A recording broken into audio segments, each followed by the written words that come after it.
আমরা বেরিয়েছিলাম কোনো উদ্দেশ্য নিয়েই বেরোইনি, খালি আমি ওকে বলেছিলাম শুধু নিয়ে যাবো। ও আমাকে আগের দিন রাত্রিবেলা বলেছিল হ্যাঁ নিয়ে যাবো, রোদে একটু বেরোবো।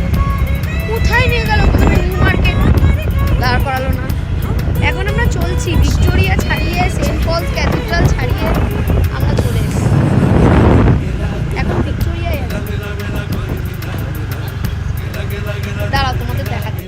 এই দেখো আমরা ভিক্টোরিয়ায় চলে এসেছি। এখানেও যে আমরা দাঁড়াবো তার কোনো ঠিক নেই, আমরা আবার যাচ্ছি। মানে উদ্দেশ্যহীনভাবে চলা যাকে বলে। ঘোড়ার গাড়ি এই ভিডিও চলছে, তুই কি বলছিস?